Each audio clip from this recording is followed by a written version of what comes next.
साथियों नमस्कार। मैं पद्मेश तेलंग भारत के इतिहास का जो चैप्टर है उस क्रम में उपस्थित हूँ। पिछले व्याख्यान में हमने भारत के इतिहास का जो पहला भाग था, प्राचीन इतिहास, उसको लिया था और आज के इस व्याख्यान में हम मध्यकालीन इतिहास को ले रहे हैं। भारत के इतिहास में मध्यकालीन इतिहास में क्रमशः हम दिल्ली सल्तनत की चर्चा करेंगे, विजयनगर साम्राज्य की चर्चा करेंगे, मुगल काल की चर्चा करेंगे, फिर मध्यकालीन काल में जो कला और वास्तुकला और स्थापत्य विकसित हुआ उसकी चर्चा करेंगे, भक्ति और सूफी आंदोलन इत्यादि की चर्चा करेंगे। मध्यकालीन इतिहास में ये सारा जो कुछ भी है बहुत संक्षेप में, बहुत आवश्यक पॉइंट्स जो ऑब्जेक्टिव क्वेश्चन में सेलेक्टेड चीजें पूछी जाती हैं उनको मैं कवर करने की कोशिश करता हूं। देखिए, मध्यकालीन इतिहास में दिल्ली सल्तनत, दिल्ली सल्तनत एक टाइटल मैंने दिया है। 1206 से लेके 1526 एडी तक का जो कार्यकाल है वो दिल्ली सल्तनत कह सकते हैं। उसमें तो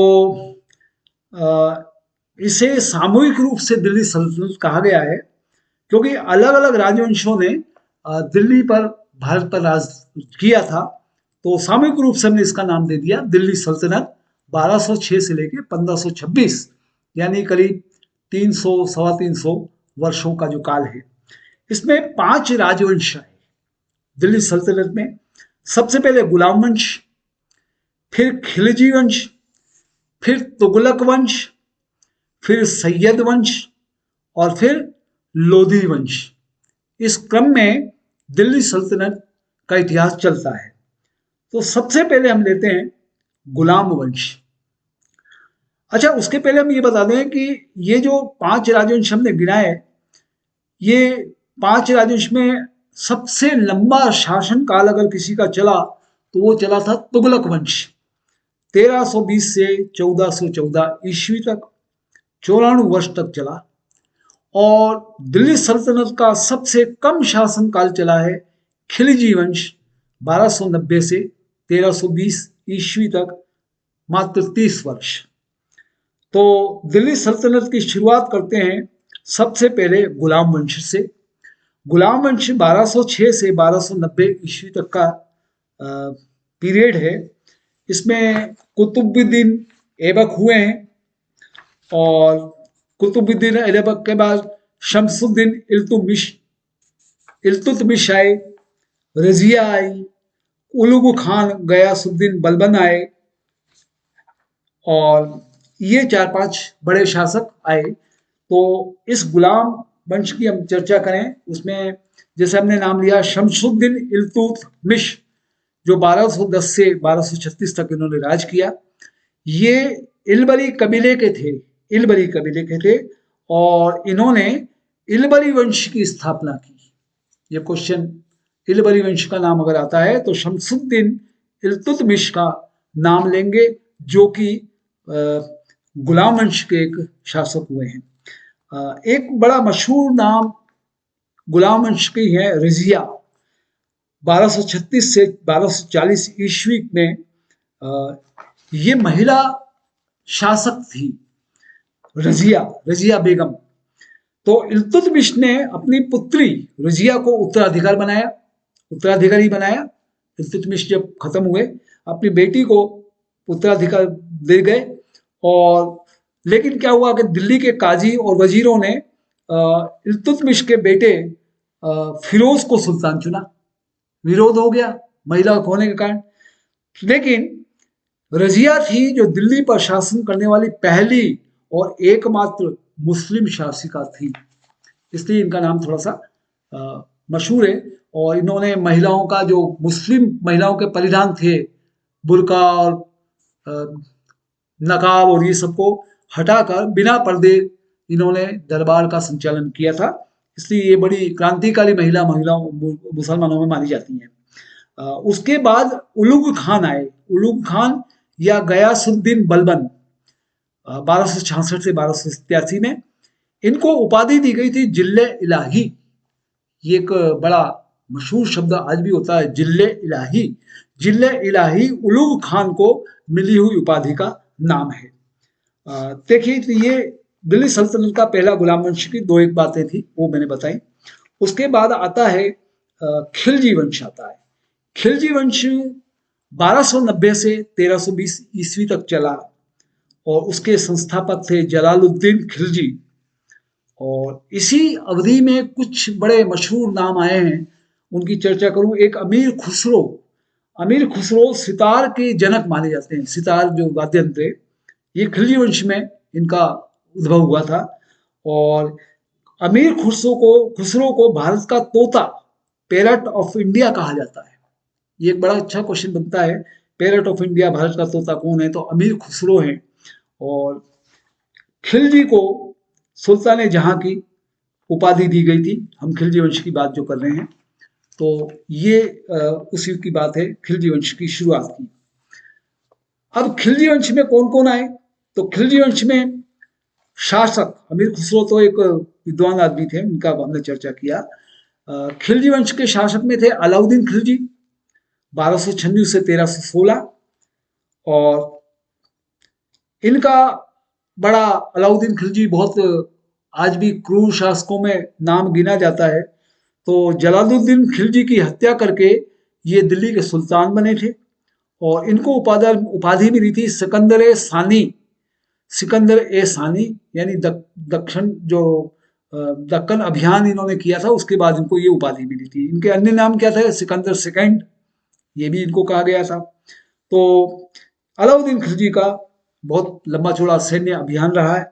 उन्होंने गुजरात पर भी विजय पाई, मेवाड़ पर भी विजय पाई, रणथंभौर पर विजय पाई, चित्तौड़ पर विजय पाई, मालवा पर विजय पाई। यानी इन्होंने बहुत बड़े लेवल पर इस वंश को, खिलजी वंश को चलाया। अलाउद्दीन खिलजी के चित्तौड़ पर विजय के बाद, जब चित्तौड़ को इन्होंने विजय कर लिया था, तो फिर वहां का एक इतिहास हमारा मशहूर है कि वहां की जो रानी महिलाएं वगैरह थी, उन्होंने, जिसमें रानी पद्मिनी भी शामिल थी, उन्होंने जोहर किया था। जलती आग में सब कूद गई थी। और वो जोहर आज भी राजपूतों में बड़ा मशहूर और वीरता का कृत्य है, जिसका उल्लेख होता है।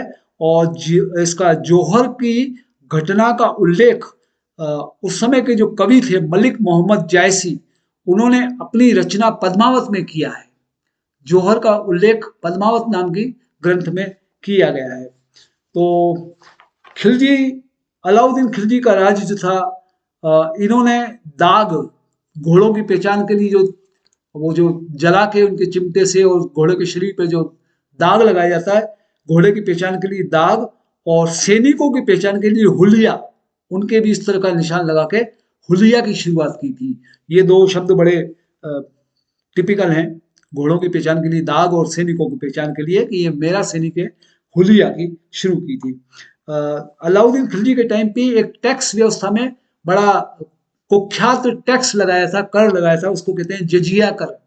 जजिया कर मुसलमान, गैर मुसलमान जो लोग थे, हिंदू लोग थे विशेष तौर पर, उन पर लागू किया गया था। और वैसे जजिया कर पहली बार मोहम्मद बिन कासिम ने लागू किया था, लेकिन इसको बड़े कड़क ढंग से, स्ट्रिक्ट ढंग से अलाउद्दीन खिलजी ने लागू किया था। अलाउद्दीन खिलजी ने ही टैक्स लेने के लिए एक कर और लगाया था, जकात। ये अमीर मुसलमान जो हुआ करते थे, उन पर जकात कर लेना इन्होंने शुरू किया था। तो अलाउद्दीन खिलजी ही इसमें 1296 से 1316 ईस्वी के मुख्य वंशी हैं। तो दिल्ली सल्तनत के दूसरे नंबर पे थे। अब तीसरे नंबर पे तुगलक वंश आता है। तुगलक वंश 1320 से 1414 तक चला। इसके जो शासक थे गयासुद्दीन तुगलक, मोहम्मद बिन तुगलक, फिरोज शाह तुगलक, और फिर उसमें तैमूर का आक्रमण होता है और तुगलक वंश का पतन होता है। फिर सैयद वंश आता है, लोधी वंश आता है ना, सिकंदर लोधी वगैरह, ये सब इतिहास अभी हम संक्षेप में आपको बताएंगे। तो गुलाम वंश हमने बताया, खिलजी वंश बताया, अब हम तुगलक वंश की बात करते हैं। तुगलक वंश में गयासुद्दीन तुगलक ने इस तुगलक वंश की स्थापना की थी, जिनको गाजी मलिक कहते हैं। ये गाजी मलिक का पीरियड था 1320 से 1320 से 24 ईस्वी तक, और ये तुगलक वंश के संस्थापक थे। दिल्ली के निकट इन्होंने तुगलकाबाद शहर जो है और 56 कोट किला का निर्माण करवाया था। उसके बाद आते हैं मोहम्मद बिन तुगलक, और ये अपने पिता के हत्या करके 1325 में गद्दी पर बैठे, और इनके ही टाइम पर इन्होंने दक्षिण भारत पर नियंत्रण करने के लिए अपनी राजधानी को दिल्ली से देवगिरी यानी दौलताबाद स्थानांतरित किया था। मोहम्मद बिन तुगलक, ये एक बड़ा मशहूर घटनाक्रम होता है कि राजधानी बदल दी, और ये मोहम्मद बिन तुगलक के टाइम पे हुई थी कि उन्होंने अपनी राजधानी को बदलकर दिल्ली से देवगिरी दौलताबाद में स्थानांतरित कर दिया था। और इन्होंने चांदी की कमी के कारण कांस्य के सिक्कों की शुरुआत भी की थी, और कृषि सुधार में इन्होंने तकाबी ऋण लिया था, और इस तरह की कुछ व्यवस्थाएं की थी। मोहम्मद बिन तुगलक के बाद फिर आता है फिरोज शाह तुगलक। 1351 से 1388 का पीरियड है इनका, और इनका राज चला। इन्होंने भी कर प्रशासन को और उसको वापस प्रशासनिक सुधार इत्यादि किए। इन्होंने जो टैक्स लगाए उसमें भूमि पे जो कर लगाया वो उसको खराज कर कहते, खराज, और संपत्ति पे लगाया जकात कर, और गैर मुसलमानों पर लगाया जजिया कर, और युद्ध में लूट करने पर जो टैक्स लगाया उसको कहा है खम्स कर। तो ये तुगलक, मोहम्मद बिन तुगलक हुए। अब आप देखिए तैमूर का आक्रमण होता है और तुगलक वंश का पतन होता है। तो इसका थोड़ा सा इतिहास बताएं कि फिरोज शाह तुगलक की मृत्यु के बाद तुगलक साम्राज्य थोड़ा सा कमजोर हो गया, और मालवा और गुजरात जैसे प्रांत तो उसके चंगुल से स्वतंत्र हो गए। अब तैमूर आता है इतिहास में, और तैमूर ने खिज्र खान को मुल्तान का राज्यपाल नियुक्त कर दिया, जिसने बाद में दिल्ली पर अधिकार कर लिया, और फिर सैयद वंश की स्थापना हो गई। तो सैयद वंश जो आया, जो सैयद वंश को हमने बताया था कि तुगलक वंश के बाद चौथे नंबर पे दिल्ली सल्तनत में सैयद वंश आ रहा है। अब सैयद वंश की स्थापना हो जाती है, और सैयद वंश 1451 तक चला। उसमें फिर जो शासक हुए, मोहम्मद शाह हुए, आलम शाह हुए, और इसके बाद ये लोधी वंश पिक्चर में आता है, सैयद वंश खत्म होता है। दिल्ली सल्तनत का जो हमने 5वां भाग बताया था लोधी वंश, वो आता है, और लोधी वंश के पहले जो सैयद वंश चल रहा है, इस सैयद वंश में दो ही मशहूर हुए हैं, मोहम्मद शाह और आलम शाह। और फिर ये चूंकि कमजोर ग्रुप था इसलिए लोधी वंश की स्थापना होती है दिल्ली सल्तनत में। तो लोधी वंश जो था वो पहला अफगान वंश था। ये लोग अफगानी लोग थे, और बहलोल लोधी ने कुछ सरदारों की सहायता से सेना की कमान संभाल ली और सुल्तान बन गए। अब लोधी वंश में जो राजा हुए, शासक हुए, सिकंदर लोधी, फिर इब्राहिम लोधी, ये दो एक बहुत मशहूर नाम है। ये लोधी वंश चला। मैं सिकंदर लोधी के बारे में बताऊं थोड़ा सा, कि सिकंदर लोधी का कार्यकाल है 1489 से 1517 ईस्वी का, और बहलोल लोधी की मृत्यु के बाद ये सिकंदर लोधी गद्दी पर बैठा। इसने गैर मुसलमानों के प्रति बहुत कम सहिष्णुता दिखाई। गैर मुसलमान मतलब विशेष तौर पे हिंदू, राजपूत, है ना, बुद्ध धर्म वाले, और इसने गैर मुसलमानों पर जजिया कर जो बीच में बंद हो गया था उसको वापस लागू कर दिया, और बड़ा कट्टरता के संग इसने धार्मिक कट्टरता के रूप में हिंदू मंदिरों को नष्ट किया, हिंदुओं पर प्रतिबंध लगाए, और संपूर्ण बिहार को अपने नियंत्रण में ले लिया था। सिकंदर लोधी के टाइम पर भी राजधानी को दिल्ली से आगरा स्थानांतरित किया गया, और आगरा शहर की स्थापना सिकंदर लोधी ने की थी 1506 ईस्वी में। तो जैसे हमने आपको बताया कि तुगलक के टाइम पे राजधानी दिल्ली से देवगिरी गई थी, ऐसे ही सिकंदर लोधी के टाइम पे राजधानी को दिल्ली से आगरा स्थानांतरित कर दिया गया और आगरा शहर की स्थापना की गई थी। सिकंदर लोधी के बाद आते हैं इब्राहिम लोधी। उनका कार्यकाल था 1517 से 1526 ईस्वी में, और दिल्ली सल्तनत का चूंकि ये आखिरी वंश चल रहा है, लोधी वंश, और लोधी वंश के भी ये इब्राहिम लोधी आखिरी शासक चल रहे हैं, तो दिल्ली सल्तनत कह लीजिए आप, पूरा जो हमने 5 वंश बताए, उस दिल्ली सल्तनत का ये अंतिम शासक था लोधी वंश का, जिसका नाम इब्राहिम लोधी था। 1517 से 1526, यानी 9 वर्ष का राज्य इनका रहा। और यह पहला पानीपत का युद्ध जो हुआ था 1526 में, उसमें बाबर से पराजित हुआ था। यानी अब इसके बाद मुगल काल आने वाला है। तो ये अंतिम शासक थे दिल्ली के, बाबर से पराजित हुए, और युद्ध भूमि में मारे जाने वाला भी इब्राहिम लोधी ही था। तो ये कुल मिला के हमने दिल्ली सल्तनत की आपसे चर्चा की, क्रमशः गुलाम वंश, खिलजी वंश, तुगलक वंश, सैयद वंश, लोधी वंश। इसको सामूहिक रूप से दिल्ली सल्तनत जैसा कहा गया है। तो दिल्ली सल्तनत के काल में भारत की क्या पोजीशन थी, पूरे देश की हम बात करें, पांचों वंश के संयुक्त राज्य में, के उत्तराधिकार की इसमें कोई स्पष्ट व्यवस्था नहीं थी। उत्तराधिकार जो होता है ना, जैसे ज्येष्ठ पुत्र का होता, मान लीजिए कि बाप मरा तो बड़ा बेटा बैठेगा, इस काल में ऐसा कुछ भी नहीं था, बड़ा बेतरतीब था, बेटे ने बाप की हत्या कर दी, खुद बैठ गए, तो कोई स्पष्ट व्यवस्था नहीं थी। और दो डेजिग्नेशन कहो, दो पद, एक तो नायब और एक वजीर, ये दो प्रशासनिक व्यवस्था में बड़े मुख्य हुआ करते थे।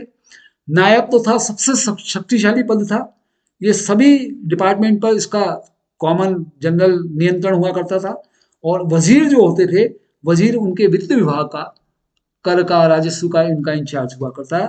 नायब और वजीर इनके केंद्रीय प्रशासन में बड़ी इंपॉर्टेंट पोस्ट हुआ करती थी। इनके विभाग जो थे दिल्ली सल्तनत में, भले वो पांचों वंश में किसी का भी हो, जो नाम थे विभागों के, दीवाने वजारात, वजारत वित्त विभाग, दीवाने इंशा पत्राचार विभाग, और दीवाने रियासत वाणिज्य विभाग, दीवाने बंदगान दास विभाग, इस तरह के दीवाने दीवाने के नाम से ये था। और अर्थव्यवस्था में इन्होंने भू प्रणाली में, भू राजस्व प्रणाली में कुछ सुधार भी किया था। खालसा भूमि, इनाम भूमि, इस तरह की कुछ बात थी। मुद्रा प्रणाली का भी विकास किया था। इल्तुतमिश ने चांदी के सिक्के जारी किए थे, टंका के सिक्के जारी किए थे। फिर सोने के सिक्के भी दक्षिण भारत के विजय अभियान के बाद इन लोगों ने जारी किए थे। और ऐसे मोहम्मद बिन तुगलक ने चांदी के सिक्के और सोने के सिक्के चलाए थे। अच्छा, उस दिल्ली सल्तनत में साहित्य की क्या पोजीशन थी? साहित्य में हमने आपको शुरू में बताया, एक अमीर खुसरो का बहुत बड़ा योगदान था। उनका पीरियड था 1252 से 1325। ये प्रमुख फारसी कवि और लेखक थे, और इनकी एक बड़ी मशहूर रचना है तुगलकनामा। उसमें इन्होंने गयासुद्दीन तुगलक के शासनकाल का उल्लेख किया है। अमीर खुसरो एक बड़ा मशहूर नाम है। और क्षेत्रीय भाषाओं का भी वैसे विकास हुआ था। उसमें एक भारतीय साहित्यकार हुए हैं चंद्र बरदाई, ये हिंदी कवि थे। इनका भी साहित्य उस समय, भले दिल्ली सल्तनत में गैर हिंदुओं का राज था, लेकिन चंद्र बरदाई को भी हिंदी कवि हुए हैं। और उसी पीरियड में नुसरत शाह ने महाभारत का बंगाली में अनुवाद किया था। गुजराती और मराठी भाषा का भी विकास हुआ, और विजयनगर साम्राज्य ने भी तेलुगु कन्नड़ साहित्य को जो संरक्षण दिया, वो थोड़ा सा इस पीरियड में भी कायम रहा। संगीत भी पनपा है इस युग में दिल्ली सल्तनत में। नवीन संगीत के वाद्य यंत्र आए, सारंगी और रबाब आए, दो वाद्य यंत्र नए आए। और अमीर खुसरो का योगदान ये रहा कि उन्होंने घोरा और सनम जैसे रागों की रचना की, और अमीर खुसरो ने ही सितार का आविष्कार किया।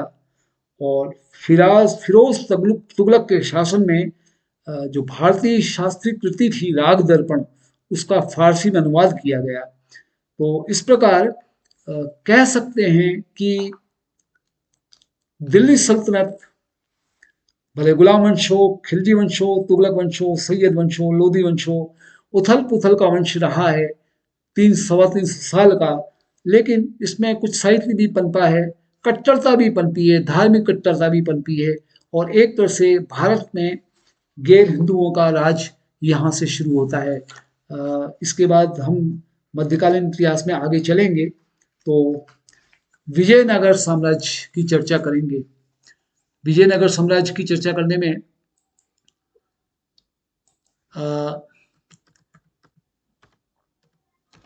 इसलिए करेंगे कि विजयनगर साम्राज्य जो था वो गैर मुस्लिम लोगों का या गैर विदेशियों का युग था।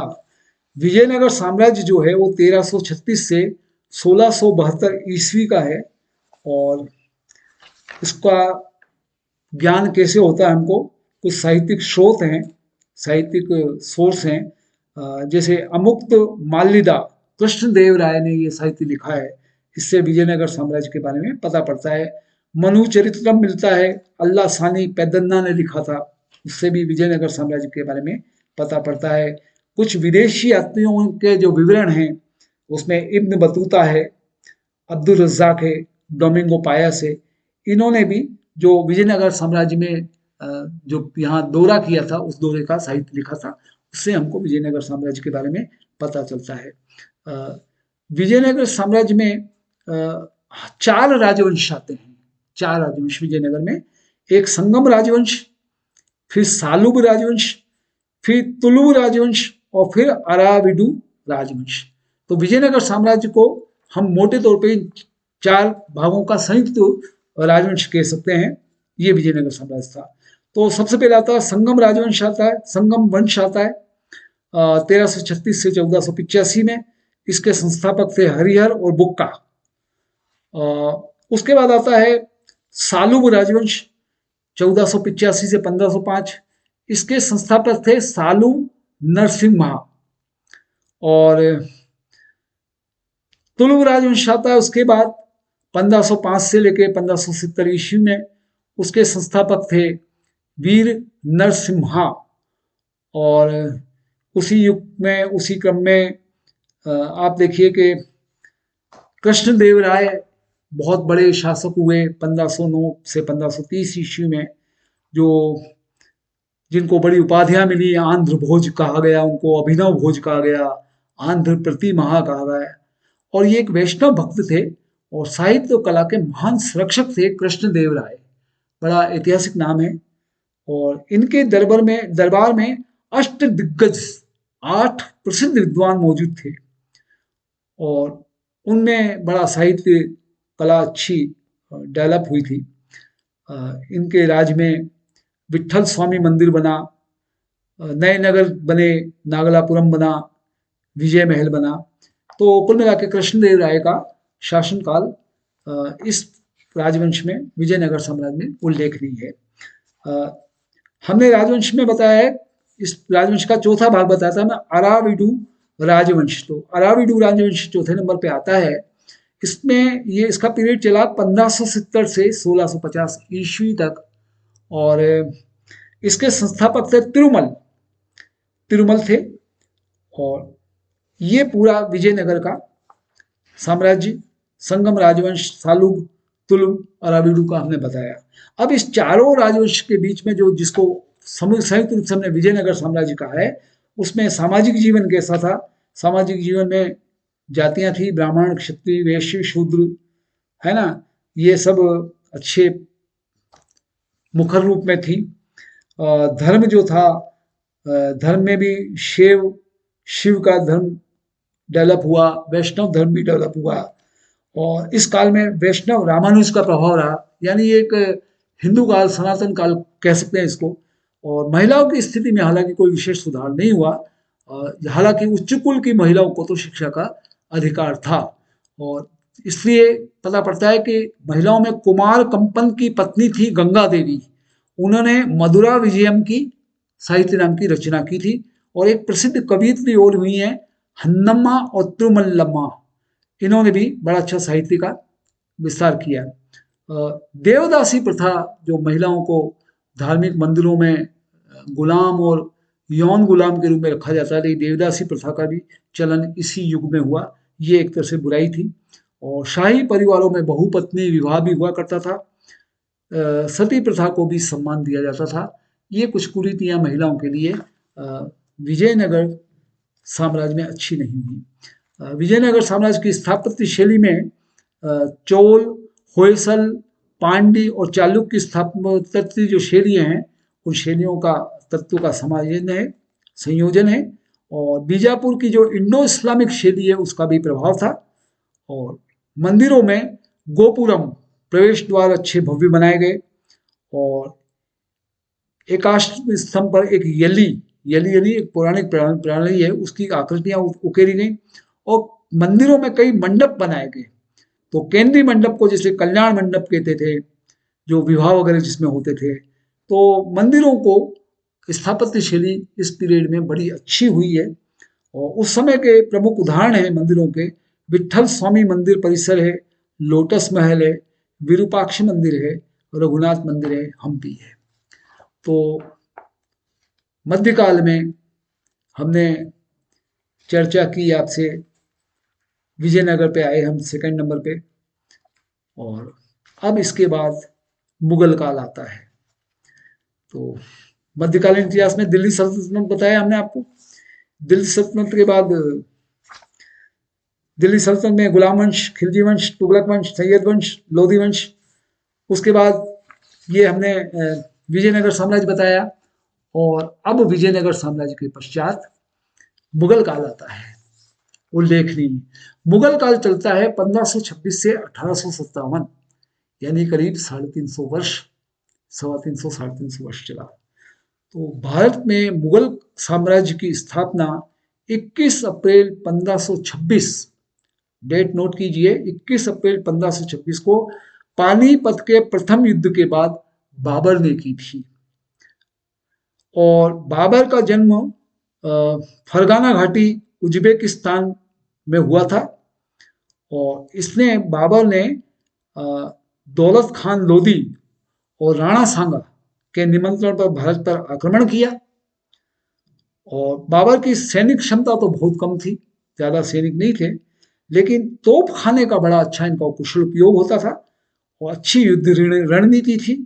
तो उसके साथ इन्होंने भारत में उस समय जो लोदी राज कर रहे थे, लोदी का अंतिम जो वंशज था इब्राहिम लोदी, उसको पराजित किया था और फिर दिल्ली सल्तनत का ही अंत कर दिया।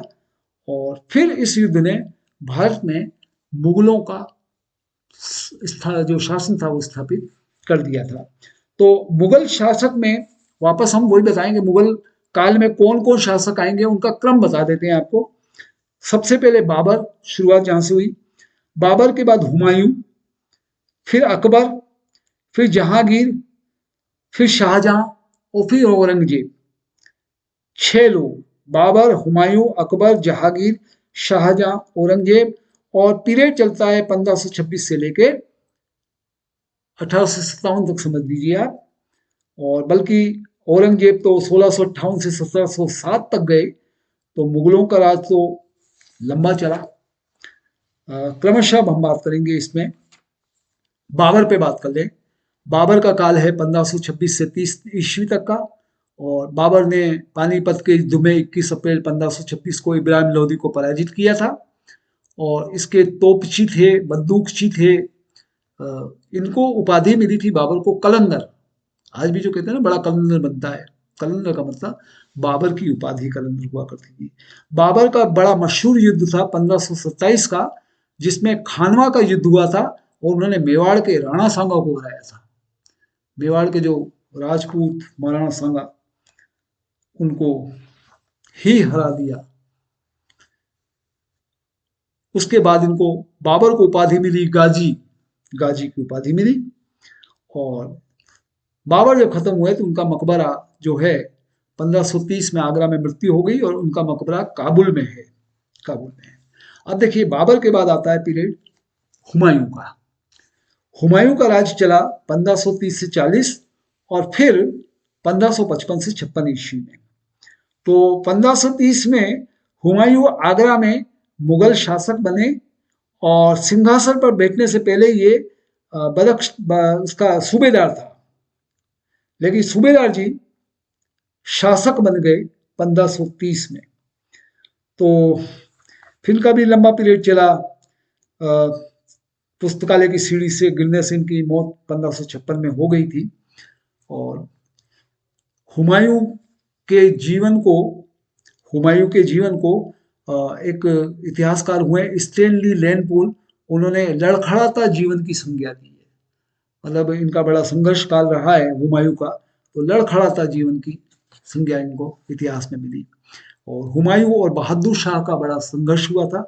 हुमायूं के समय पर ही गुजरात में एक शासक थे गैर मुस्लिम, बहादुर शाह, और उस समय हुमायूं पूरे उत्तर भारत में खतरा बने थे, लेकिन उनको टक्कर दी थी बहादुर शाह ने। तो पहले मालवा पर विजय प्राप्त की और फिर राजस्थान की ओर बढ़ते हुए चित्तौड़ को घेर लिया, और जहां राजपूत शासकों को पराजित किया इसने हुमायूं ने, उधर वो बहादुर शाह से टक्कर तो ली ही, और इस तरह से हुमायूं का पीरियड गुजरा।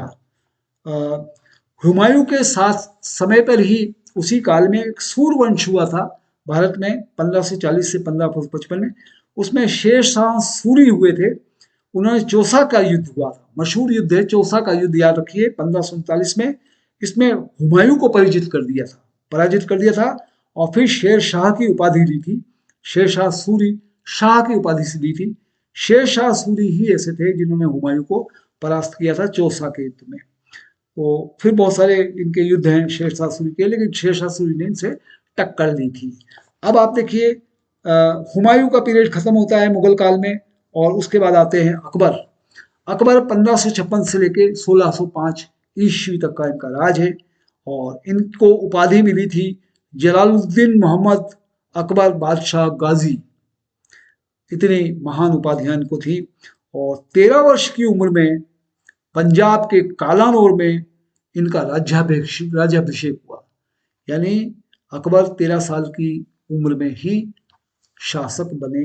इनके संरक्षक थे बैरम खान, क्योंकि उस समय ये अवयस्क थे। इनके युग में एक द्वितीय पानीपत का युद्ध हुआ था, सेकंड पानीपत का युद्ध 1556 में। उसमें यह पानीपत का युद्ध हुआ था मोहम्मद आदिल शाह के हिंदू सेनापति हेमू और अकबर के संरक्षक बैरम खान का मध्य लड़ा गया था, और उसमें हेमू पराजित हो गया था। हेमू एक भारतीय शासक थे, उनके राज्य में इस द्वितीय पानीपत युद्ध में संरक्षक बैरम खान ने पराजित किया था, हेमू पराजित हो गए थे। फिर अकबर के बहुत सारे मशहूर इतिहास है कि इनका विवाह आमेर का जो कछवाहा राजपूत शासक थे भारमल या बिहारी मल को, उनकी पुत्री हरखाबाई से हुआ था। मतलब अकबर ने हिंदू मुस्लिम की सौहार्दता सामाजिकता को बढ़ावा देने के लिए राजपूत लड़की से शादी की थी। और फिर हल्दी घाटी का युद्ध मशहूर है 1576 में, जो राणा प्रताप और अकबर की सेना में अमर सिंह जो थे, आमेर के जो मानसिंह थे, आमेर के मानसिंह ने अकबर का साथ दिया, और उनकी सेना ने फिर राणा प्रताप की सेना से हल्दी घाटी का युद्ध किया 1576 में। अच्छा, इसी पीरियड में एक आध नाम और आते हैं, एक चांद बीबी नाम आता है। चांद बीबी दक्षिण क्षेत्र की एक शासिका थी, और बड़ी सैनिक नेतृत्व था उनका। और वे 1595 के साल में सम्राट अकबर की मुगल सेना के आक्रमण के विरुद्ध अहमदनगर की रक्षा करने के लिए जानी जाती है। मतलब अकबर से टक्कर लेने के लिए चांद बीबी ने अहमदनगर की रक्षा करने के लिए अकबर से टक्कर दी थी। इसलिए चांद बीबी भी एक ऐतिहासिक नाम है, जिन्होंने बीजापुर की प्रशासिका का काम किया, अहमदनगर की प्रशासिका का भी काम किया था। अच्छा, अब अकबर की हम बात कर रहे थे, तो अकबर की धार्मिक नीति में उसने एक नया धर्म चलाया, दीन इलाही। 1581 में दीन इलाही, और उसने तीर्थ यात्राएं की, और जजिया कर जो था, जजिया कर जो गैर मुस्लिमों पर लगा था, उसको अकबर ने समाप्त कर दिया। इसीलिए अकबर को थोड़ा सा इस रूप में माना जाता है कि उसने हिंदू और मुसलमानों के बीच में बहुत कुछ सामाजिक समरसता के लिए प्रयास किया। और फिर इसने अकबर ने सभी धर्मों के विद्वानों को भी आमंत्रित किया, और निर्माण कार्य में इसने फतेहपुर सीकरी का निर्माण करवाया था। सूफी संत थे उस समय सलीम चिश्ती, उनके सम्मान में, सलीम चिश्ती के लिए सम्मान में फतेहपुर सीकरी का निर्माण इसने कराया। आगरा का किला, लाहौर का किला, इलाहाबाद का किला, बुलंद दरवाजा, हुमायूं का मकबरा, है ना, ये सारे अकबर के राज में बने हुए निर्माण कार्य हैं। और अकबर के एक नवरत्न बड़े मशहूर हुआ करते थे कि उसके दरबार में नवरत्न 9 बहुत अपने अपने एरिया के विद्वान लोग हुआ करते थे। उसमें 9 रत्न में गिनाता हूँ: बीरबल, अबुल फजल, फेजी, टोडरमल, भगवान दास, मानसिंह, तानसेन, अब्दुल रहीम, खान खाना, मुल्ला दो प्याजा। ये 9 नवरत्न बड़े मशहूर हैं इतिहास में। अब्दुल रहीम खान खाना, रहीम जिसको कहते हैं, रहीम अच्छे हिंदी कवि भी थे। और बीरबल बहुत अच्छे प्रशासक थे, मशहूर नाम है ये। मानसिंह मन सरदार थे, राजा भारमल के पुत्र थे। ऐसे ही उनके भगवान दास भी राजा भारमल के पुत्र थे, ये दोनों भी नवरत्न थे। तानसेन बहुत अच्छे संगीतकार थे। तो ये इन्होंने अपने राज्य में नवरत्नों को लेके साहित्य, संगीत, इसको भी अच्छा परिचय दिया था। अकबर के शासनकाल में भूमि राजस्व भी बड़ा अच्छा हुआ। उसमें अकबर के शासनकाल में भूमि 4 प्रकार की होती थी, नाम याद रख लीजिए ऐसे ही: एक पोलज, एक परती, एक चाचर, एक बंजर। ये 4 प्रकार की भूमियां हुआ करती थी इनके। और इस प्रकार अकबर का शासनकाल पूरा हुआ। अकबर के बाद आते हैं जहांगीर। जहांगीर 1605 से 27 तक थे। उनका मूल नाम सलीम था, प्रिंस सलीम। अकबर का बेटा सलीम मशहूर नाम है। और एक नाम उनका मूल नाम था जहांगीर का, नूर उद्दीन मोहम्मद सलीम। तो प्रिंस सलीम के नाम से ये मशहूर हुए। और इनकी समाधि जहांगीर की लाहौर में है। और मेहरुन्निसा से इन्होंने 1611 में ब्याह किया। मेहरुन्निसा का ही नाम नूरजहां पड़ा, मशहूर नाम है जहांगीर की पत्नी का, नूरजहां, मूल नाम मेहरुन्निसा। इसे आधिकारिक रूप से इन्होंने बेगम भी बनाया था। जहांगीर बेगम ने भी राज किया है जहांगीर के राज में। और जहांगीर का पीरियड खत्म होता है, उसके बाद शाहजहां आते हैं। शाहजहां की जो माता जी थी वो जगत गोसाई जोधाबाई थी, वो राजा जगत सिंह की पुत्री थी। ये देखिए कुछ चीज़ें ऐसी आ रही हैं कि जिसमें लग रहा है कि राजपूतों का और मुसलमानों का उस समय सामाजिक संबंध भी था, बेटी ब्याह का संबंध भी था। और शाहजहां अपनी दक्षिण की नीति और विदेश नीति के लिए प्रसिद्ध थे। इन्होंने पुर्तगालियों को हराया और गोलकुंडा और बीजापुर के साम्राज्य को अपने साम्राज्य में मिलाया। इनके शाहजहां के टाइम पे भी निर्माण कार्य हुए स्थापत्य कला के। उसमें आगरा में दीवाने आम जनता के लिए, दिल्ली में दीवाने खास महत्वपूर्ण लोगों के लिए, और मयूर सिंहासन दीवाने खास में जो था, ये सब तीनों चीजें बड़ी मशहूर हैं जो शाहजहां के टाइम पे बनी थी। एक इतिहास बड़ा ये भी है कि शाहजहां के बाद जो आ रहा है उनका बेटा औरंगजेब ने अपने पिता शाहजहां को आगरा के किले में कैद कर दिया। और जहां 1666 में शाहजहां की मृत्यु हो जाती है और फिर उसे आगरा में ताजमहल में मुमताज की कब्र के बगल में ही दफनाया गया। और शाहजहां के संग ताजमहल का नाम तो जुड़ा ही है, जो उन्होंने अपनी मुमताज महल की पत्नी की यादगार में बनाया था। चलिए, तो मुगल काल में अब अंतिम जो आ रहे हैं शाहजहां के बाद, औरंगजेब 1658 से 1707 का काल है उनका। इनको उपाधि मिली थी आलमगीर।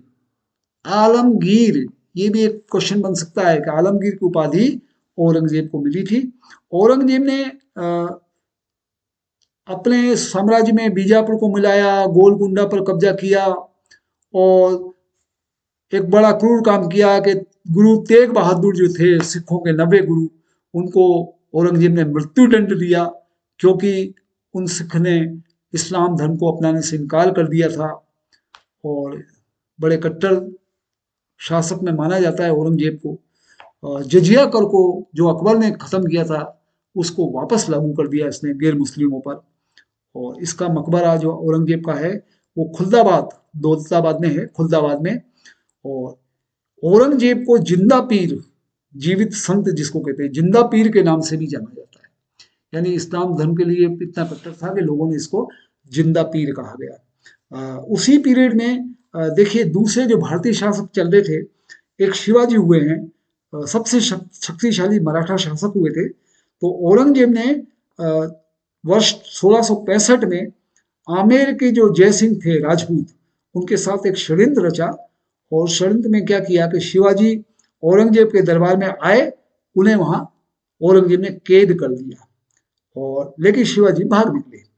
फिर शिवाजी ने स्वयं को छत्रपति घोषित किया, और फिर शिवाजी के उत्तराधिकारी संभाजी बने, और संभाजी ने को औरंगजेब ने 1689 में मृत्युदंड दिया। लेकिन जिस तरह से अकबर से टक्कर दी थी महाराणा प्रताप ने, उसी तरह से औरंगजेब से टक्कर दी शिवाजी ने, मराठा शासक ने।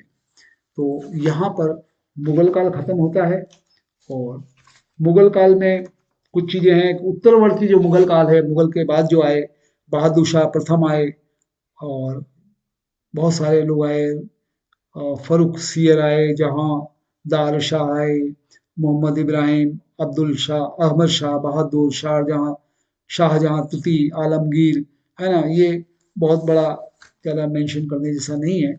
औरंगजेब के साथ देखा जाए तो मुगल काल का अंत शुरू हो गया था, फिर ये छोटे मोटे। अब मुगल काल में इन चारों पांचों जो हमने शासकों की बात की, उसमें हम कुछ स्थापत्य की बात करें तो मुगल काल में क्या क्या चीज, इसमें इंडो इस्लामिक जो वास्तुकला थी वो उसने बड़ी अच्छी प्रगति की। और इनके शासन में पहली इमारत दिल्ली में हुमायूं का मकबरा थी, और बड़ा अच्छा स्थापत्य है वो। अकबर ने आगरा और फतेहपुर सीकरी में किले बनवाए थे, और सलीम चिश्ती का मकबरा, जोधाबाई का महल, इबादत खाना, बीरबल का घर, फतेहपुर सीकरी, ये सब भी बिल्डिंग बनी उस जमाने में। जहांगीर के शासन में आगरा के निकट सिकंदरा में अकबर का मकबरा बना, और शाहजहां भी बहुत स्थापत्य के प्रेमी शासक थे। उन्होंने संगमरमर पत्थर का बहुत उपयोग किया, और दिल्ली का लाल किला बना, जामा मस्जिद बनी, ताजमहल बना, ये शाहजहां ने बनवाया। मुगल काल में चित्रकला और संगीत ने भी अच्छी प्रगति की। मुगल चित्रकला की नींव हुमायूं ने रखी थी। हुमायूं ने मुगल चित्रकला की नींव रखी, और अकबरनामा मुगल चित्रकला के मुख्य विषयों में एक था। तो संगीत में अकबर ने ग्वालियर के तानसेन को संरक्षण दिया, संगीत के बहुत बड़ा नाम है तानसेन। भाषा और साहित्य ने भी अच्छी प्रगति की। अबुल फजल अपने समय के बड़े महान विद्वान और इतिहासकार थे, और अबुल फजल ने आईने अकबरी और अकबरनामा की रचना की थी। ये भी ऑब्जेक्टिव प्रश्न में कई दफा पूछा जाता है। आईने अकबरी और अकबरनामा अबुल फजल ने लिखा था। दारा शिकोह जो हुए थे मुगल काल में, उन्होंने भगवत गीता और उपनिषदों का फारसी अनुवाद किया था। ये बहुत बड़ी बात है कि फारसी अनुवाद गीता और उपनिषद का दारा शिकोह ने किया था। तो साहित्य भी अच्छा बनता है। लेखक बाबर खुद भी एक लेखक थे। उनकी पुस्तक का नाम है तुजुक ए बाबरी, तुर्की भाषा में लिखा था। बाबर की अपनी आत्मकथा थी। इसी तरह से अबुल फजल लेखक हैं, उन्होंने अकबरनामा लिखा। अकबरनामा की भाषा फारसी थी, और उसमें अकबर का इतिहास है। अबुल फजल ने आईने अकबरी लिखी, भाषा फारसी थी, उसमें भी अकबर के प्रशासन का वर्णन है। देखिए, मुगल काल में ही भारतीय राजाओं की बात करें तो राजपूत यहाँ उस समय हुआ करते थे, और राजपूतों का प्रभाव 700 और 8वीं शताब्दी से लेकर 12वीं शताब्दी में मुस्लिम विजय तक रहा। बहुत लंबा शासन हिंदू राज्यों में राजपूतों ने यहाँ किया है, 7वीं 8वीं शताब्दी से 12वीं शताब्दी तक। और ये विदेशी आक्रमणकारियों और भारतीय क्षत्रियों के वंशज माने जाते हैं। और राजपूत शासन में गुर्जर प्रतिहार सबसे पहले हुए थे, इनके राजपूतों का प्रारंभ। और राजपूताना एक बहुत बड़ा क्षेत्र में इनका राज था। राजस्थान विशेष तौर पर इसमें आता है। और चौहान सबसे वीर राजपूतों में से एक थे, जिन्होंने अजमेर पर शासन किया। और परमार भी इस काल के महत्वपूर्ण राजपूत वंश थे, जिनके सबसे महत्वपूर्ण राजा शासक राजा भोज थे। इसी तरह से मराठा लोग भी हुआ करते थे उस समय। मराठों ने 16वीं और 17वीं शताब्दी में मराठों का बड़ा उदय हुआ था। उनके मराठों के युग में साहित्य और संस्कृति का बड़ा विकास हुआ, जिसमें संत तुकाराम, रामदास, वामन पंडित, एकनाथ जैसे आध्यात्मिक नेता हुए जिनको शिवाजी ने बड़ा प्रश्रय दिया। और शिवाजी के बारे में हम थोड़ा सा और बता दें कि शिवाजी मराठा शासक थे। 1627 से 1680 ईस्वी का उनका कार्यकाल रहा है। जन्म शिवनेर में हुआ था 1627 में, और पुत्र इनके संभाजी और राजाराम हुआ करते थे। इनके टाइम पे पुरंदर की संधि हुई थी 1665 में, और 1666 में शिवाजी आगरा गए और छल से उनको वहां मुगल शासकों ने कैद कर लिया। और ये इस तरह का शिवाजी का निधन फिर 1680 में हो गया। और शिवाजी के प्रशासन में अष्ट प्रधान, जैसे अकबर के नवरत्न थे, ऐसे शिवाजी के प्रशासन में अष्ट प्रधान हुए हैं। वो 8 नाम थे: पेशवा, सर ए नौबत या सेनापति, अमात्य, वाक्यानवीस, सचिव, सुमंत, न्यायाधीश और पंडित राव। ये अष्ट प्रधान शिवाजी के राज में हुआ करते थे। राजस्व प्रणाली शिवाजी की भूमि को उन्होंने 3 भागों में बांटा था: धान के खेत, बगीचे की भूमि और पहाड़ी क्षेत्र। और फिर पेशवा आते हैं। पेशवाओं का कार्यकाल रहता है 1713 से 1818 ईस्वी तक। उसमें बालाजी विश्वनाथ, बाजीराव प्रथम, बालाजी बाजीराव, ये सारे उस युग के शासक, हिंदू शासक हैं। तो इस प्रकार हम अभी मध्यकाल की बात कर रहे हैं, और मध्यकाल में हमने इस मुगल काल की समाप्ति तक आया। अभी मध्यकाल थोड़ा और चलेगा, अगले व्याख्यान में हम इसको लेंगे। आशा है कि ये संक्षेप में पॉइंट टू पॉइंट और विशेष तौर पे ऑब्जेक्टिव क्वेश्चन में जो सीधे सीधी चीज पूछी जाती है, लंबा चौड़ा कोई निबंधात्मक प्रश्न नहीं होना है आपका प्रीलिम एग्जाम में, उसमें ये जो भी मैंने संक्षेप में आपको बताई वो आप पे काम आएगी। समस्त शुभकामनाएं आपके साथ। सुनने के लिए बहुत बहुत धन्यवाद। अगले व्याख्यान में फिर उपस्थित होते हैं। Thank you.